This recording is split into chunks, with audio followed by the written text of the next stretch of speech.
حج کوونکی یا عمره کوونکی د احرام په حالت کې کوم کوم شیان نشي استعمالولی، یا په بل عبارت محرمات د احرام څه شی دي، هغه څه شیان دي چې هغه محرم یې نشي استعمالولی او په ده باندې حرام دي، ناروا دي. عزتمند ورونو، د ټولو نه اول شی چې د هغه ګنډلې جامې دي، ګنډلې لباس دا نشي استعمالولی په هېڅ صورت باندې. دې وجې نه خو لنګ او څادر چې په هغه کې تار نه استعمال شوی، ګنډل نه پکې شوي، کار پکې نه شوی، داسې یو قسم لباس په استعمالوي. بل په سر باندې رومال استعمالول، دسمال او پټکی او خولۍ، دا هم ناروا دي، ممنوع دي احرام کوونکي لپاره. همداشان دریم داسې موزې استعمالول یا چپکې استعمالول یا بوټانه چې په هغې سره د پښې د منځ دغه راوتلی هډوکی دا پټ وي، همداشان دا خنګري ورسره پټ وي، نه بلکې داسې موزې به استعمالوي یا داسې چپلکې به استعمالوي چې یوازې پښې کې راشي، پنجه یې که راغله پکې، خو دغه مخې ته هډوکی چې دا همداشان د خنګري دم کې پټ نه وي. او علما کرام فرمایي چې پکار دا ده چې داسې یو تسمو والا هم استعمال نه کړي چې اگر که خنګري او هغه هډوکی خو کې ښکاري د منځ والا هډوکی، خو بیا داسې تسمه شاته استعمال شوي چې هغه د پونده نه بره حصه یې پټه کړې وي، د دې نه هم ځان ساتل پکار دي. څلورم، په جامو باندې یا بدن باندې خوشبويي او عطر استعمالول، دې نه به قط ځان ساتي، مطلق دا ممنوع دي. پنځم، د خپلې بیبي سره کوروالی کول یا هغې ته په شهوت باندې نظر کول، حتی خبرې ورسره کول، حتی لاس وړل، دا ټولې خبرې داسې ناروا دي لکه د پردۍ مسلمانې ښځې سره چې دا حرام او ناروا دي. شپږم، فحش خبرې کول، ناروا خبرې کول، بې حیا خبرې کول، بې حیا اعمال څومره چې دي، دا چې څومره ګناهونه چې دي، دا خو هسې په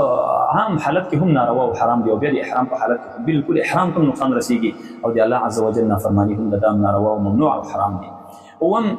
ښکار کوله، نه به د ځنګل مرغان ښکار کوي، نه به د هوا مرغان ښکار کوي، او نه به د ځنګل ځناور ښکار کوي، نه به د چا سره په دې باره کې مرسته به هم نه کوي چې ښکار ورته وښیي یا ورسره منډه کړي یا غشی ورکړي، دا مرسته به هم نه ورباندې نه ورسره کوي. همداشانته د ښکار یا د مرغیو هګۍ استعمالوله چې کوم ښکار شوي وي، د ښکار د مرغیو هګۍ او دا استعمالول، دا خوړل، د اخیستل خرڅول، دا غوښه د ښکار اخیستل خرڅول خوړل استعمالول، دا هم ناروا دي، ممنوع دي د محرم دپاره د احرام په حالت کې به نه استعمالوي. او اتم چې دا نوکان به نه اخلي او نه به د بل چا نوکان پرې کوي، دا ناروا دي او ممنوع دي. نهم، د بدن نه هر قسم ویښته اخیستل، د ګیرې ویښته، د سر ویښتانه، د خرګونو، د نامو لاندې ویښتان، د بدن د هر حصې نه نه ویښته کټ کولی شي او نه یې اخیستی شي او نه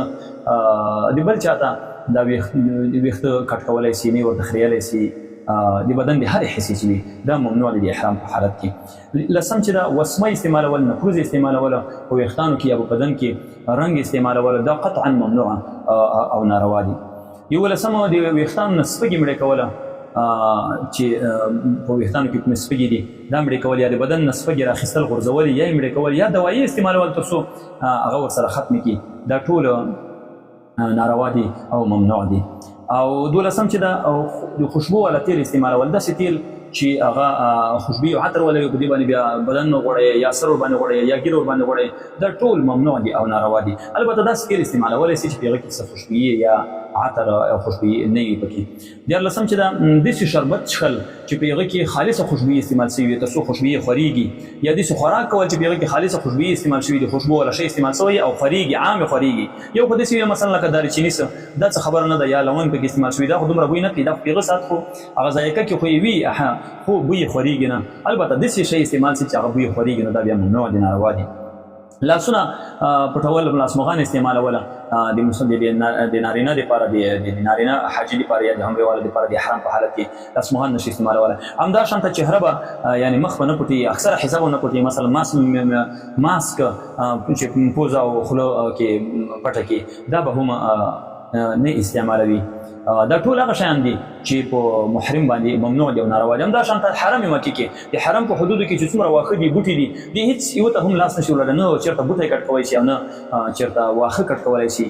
دا په ده باندې ممنوع دي او ناروا دي. دې ته محرمات احرام ویلی کېږي. ومن الله التوفیق.